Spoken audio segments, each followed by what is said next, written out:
Traffic నియమ నిబంధనలు ఉల్లంఘించిన వారిపై చట్ట ప్రకారం చర్యలు తీసుకుంటామని జిల్లా ఎస్పీ డి నరసింహ కిషోర్ హెచ్చరించారు. ప్రతి ఒక్కరూ ట్రాఫిక్ నియమ నిబంధనలు పాటించి జిల్లా పోలీసులకు సహకరించాలని విజ్ఞప్తి చేశారు. సోమవారం ఆయన రాజమహేంద్రవరం నగరంలో గల అత్యంత రద్దీగా ఉండే ట్రాఫిక్ పాయింట్లను ఆకస్మికంగా తనిఖీ చేశారు. రోజుకు పెరిగిపోతున్న ట్రాఫిక్ దృష్ట్యా ప్రజలకు ఎటువంటి ఇబ్బందులు కలగకుండా తీసుకోవాల్సిన జాగ్రత్తల గురించి traffic DSP M Venkateswarlu, central zone DSP K Ramesh traffic ఇన్స్పెక్టర్లకు పలు సూచనలు చేశారు. విశాఖపట్నం స్థానిక సంస్థల ఎమ్మెల్సీ ఎన్నికల్లో పోటీ చేయకూడదని టీడీపీ, బీజేపీ, జనసేన కూటమి నిర్ణయించింది. విశాఖ స్థానిక సంస్థల నియోజకవర్గంలో కూటమి విజయావకాశాలు లేకపోవడంతో ఈ నిర్ణయం తీసుకున్నారు. ఇప్పటికే వైసీపీ అభ్యర్థిగా మాజీ మంత్రి బొత్స సత్యనారాయణ నామినేషన్ దాఖలు చేశారు. పోటీ లేకపోవడంతో ఆయన ఎన్నిక లాంఛనం కానుంది. ఎమ్మెల్సీ ఎన్నిక విషయమై టీడీపీ అధినేత ముఖ్యమంత్రి చంద్రబాబు నాయుడు మంగళవారం టెలికాన్ఫరెన్స్ నిర్వహించి కూటమి నేతలు, పార్టీ నాయకుల అభిప్రాయాలు తెలుసుకున్నారు. సిఐడి జప్తులో ఉన్న అగ్రిగోల్డ్ భూముల వ్యవహారంలో ఆరోపణలు ఎదుర్కొంటున్న వైసీపీ నేత మాజీ మంత్రి జోగి రమేష్ ఇంట్లో మంగళవారం ఏసీబీ అధికారులు సోదాలు చేపట్టారు. అనంతరం ఆయన కుమారుడు రమేష్ను అరెస్ట్ చేశారు. 15 మంది అధికారులతో కూడిన ఏసీబీ బృందం ఎన్టీఆర్ జిల్లా ఇబ్రహీంపట్నంలోని జోగి రమేష్ నివాసానికి ఉదయం 5 గంటలకే చేరుకుని తనిఖీలు జరిపింది. ఈ సందర్భంగా పలు రికార్డులు మరియు డాక్యుమెంట్లు స్వాధీనం చేసుకున్నారు. అనంతరం ఈ కేసులో కీలకంగా భావిస్తున్న జోగి రమేష్ కుమారుడు జోగి రాజీవ్ను అధికారులు అదుపులోకి తీసుకున్నారు. ఈ సందర్భంగా జోగి రాజీవ్ మీడియాతో మాట్లాడుతూ ఈ సోదాలను ప్రభుత్వం కక్షపూరిత చర్యగా వర్ణించారు. తన తండ్రిపై ఉన్న కక్షతోనే తనను అరెస్ట్ చేశారని ఆరోపించారు. తాము కూడా ఇతరుల్లానే భూములు కొనుగోలు చేశామని, అందులో తప్పే ఉందో నాకు అర్థం కావడం లేదని రాజీవ్ వ్యాఖ్యానించారు. స్వాతంత్ర దినోత్సవాన్ని పురస్కరించుకుని మంగళవారం రాజమహేంద్రవరంలో హర్ ఘర్ తిరంగా ర్యాలీ జరిగింది. వై జంక్షన్ నుంచి నగరపాలక సంస్థ కార్యాలయం వరకు జరిగిన ఈ ర్యాలీని జిల్లా collector P Prashanti, commissioner Ketan Garg, MLA Adireddy Srinivas జెండా ఊపి ప్రారంభించారు. త్రివర్ణ పతాకాలు చేతబూని పెద్ద ఎత్తున ప్రజాప్రతినిధులు, జిల్లా అధికారులు, సిబ్బంది, స్వచ్ఛంద సంస్థల ప్రతినిధులు, విద్యార్థులు, చిన్నారులు ఉత్సాహంగా ఈ వేడుకల్లో పాల్గొన్నారు. ఈ సందర్భంగా కలెక్టర్ మాట్లాడుతూ ప్రతి భారతీయునిలో దేశభక్తి పెంపొందించేలా హర్ ఘర్ తిరంగా కార్యక్రమాలను జిల్లాలో స్ఫూర్తివంతంగా నిర్వహించుకుంటున్నామని పేర్కొన్నారు.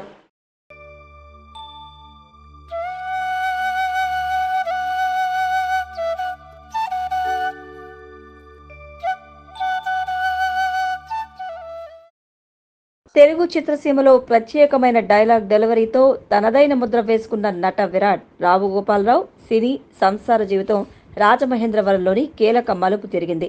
అప్పటికే నాటకాలతో గుర్తింపు పొందిన రావు గోపాలరావు రాజమహేంద్రవరంలో కీర్తిశేషులు నాటకాన్ని ప్రదర్శించినప్పుడు ముఖ్య అతిథిగా వచ్చిన సినీ నటుడు ఎస్వి రంగారావు ఆ నాటకంలో మురారి పాత్ర పోషించిన గోపాలరావు నటనకు ముగ్ధుడయ్యారు.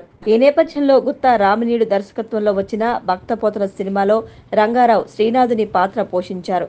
అందులో శృంగార నైషధాన్ని రాజుకు అంకితమిచ్చే ఘట్టంలో శ్రీనాథుడు రాజు కాళ్లకు దండం పెట్టే సన్నివేశం ఉంది. ఎవరికంటే వాళ్లకు దండం పెట్టడానికి ఇష్టపడని రంగారావు రావు గోపాలరావును మద్రాసు పిలిపించి రామునీడికి పరిచయం చేసి ఆయన చేత రాజా మామిడి సింగనామాచ్యుని పాత్ర పోషింపజేసి రావు గోపాలరావు కాళ్లకు దండం పెట్టారు. అలా రావు గోపాలరావులోని నటనా ప్రతిభను ఆనాడే గుర్తించారు ఎస్వి రంగారావు. ఆ తర్వాత గోపాలరావులో ఉన్న ప్రతిభను గమనించిన రామినీడు ఆ చిత్రానికి అసిస్టెంట్ డైరెక్టర్గా పెట్టుకున్నారు. అలా రామినీడు వద్ద బంగారు సంకెళ్ళు, మోగ ప్రేమ చిత్రాలకు సహాయ దర్శకుడిగా పనిచేశారు. తర్వాతి రోజుల్లో దాదాపు 125 చిత్రాల్లో నటించిన రావు గోపాలరావు నట విశ్వరూపం తెలుగు తెరకు చిరపరిచితమైంది.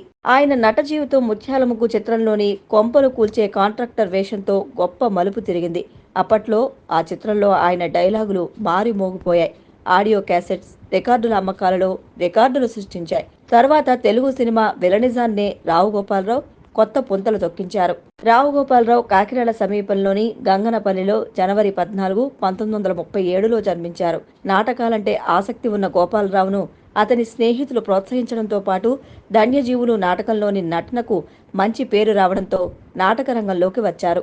రావు గోపాలరావు అసోసియేటెడ్ అమెచ్యూర్ పేరుతో ఒక నాటక సంస్థను స్థాపించి అనేక సాంఘిక నాటకాలను ప్రదర్శించారు. బమిడిపాటి రాధాకృష్ణ రాసిన కీర్తిశేషులు నాటకంలో మురారి పాత్రలో ఒదిగిపోయి అనేక ప్రశంసలు అందుకున్నారు. ఆ తరువాత ఎస్వీఆర్ చేయూతతో సినీ రంగంలోకి ప్రవేశించారు. 1975లో వచ్చిన బాపు రమణల ముత్యాల ముగ్గు సినిమాలో గోపాలరావు విలక్షణ విలన్ అవతారమెత్తడమే కాకుండా గోదావరి యాసలో తాను పలికే డైలాగులతోనే ప్రత్యేకతను చాటుకున్నారు. వేటగాడు సినిమాలో ప్రాసతో కూడిన పెద్ద పెద్ద డైలాగులు, వింతైన విలనీతో ఆ సినిమాకే ఒక ప్రత్యేకత కట్టబెట్టి ఆ రోజుల్లో మిమిక్రీ కళాకారులు రావు గోపాలరావు యాసను అనుసరిస్తూ ఎన్నో ప్యారడీలు వల్లించి ఆదరణ పొందేవారు. బాపు దర్శకత్వంలో రూపొందిన భక్త కన్నప్ప, గోరంత దీపం, వనవూరి పాండవులు, కలియుగ రావణాసురుడు, త్యాగయ్య ఆ చిత్రాల్లోని డైలాగులు ప్రేక్షకుల మదిలో నిలిచిపోయాయి. నిర్మాతగా Gopalarao, station master, lorry driver, Bhargavaramudu, వింత దొంగలు వంటి విజయవంతమైన చిత్రాలు నిర్మించి విజయం సాధించారు. తెరపై ఎన్నో ప్రతినాయక పాత్రలకు ప్రాణప్రతిష్ఠ చేసిన రావు గోపాలరావు నిజ జీవితంలో ఎంతో సౌమ్యులు. జయప్రకాష్ నారాయణ స్ఫూర్తితో సోషలిస్టు పార్టీలో చేరి సామాజిక సేవ చేశారు. తరువాత తెలుగుదేశం పార్టీ తరపున రావు గోపాలరావు 1986 నుంచి 1992 వరకు 6 ఏళ్ల పాటు రాజ్యసభ సభ్యునిగాను పనిచేశారు. హరికథ కళాకారిణి అయిన రావు కమలాకుమారితో 1966 జనవరి 16న రావు గోపాలరావు వివాహం జరిగింది. వీరిది ప్రేమ వివాహం. ఒకసారి కాకినాడలో ఆమె హరికథ చెబుతుండగా విని ముగ్ధులై ఆమెతో ప్రేమలో పడ్డారు. తర్వాత రాజమహేంద్రవరం లలిత కళా నికేతన్ వాళ్లు ఆహ్వానించిన ఉత్సవాలకు హాజరైనప్పుడు ఆ సంస్థ సభ్యుల సమక్షంలోనే పెళ్లి చేసుకున్నారు.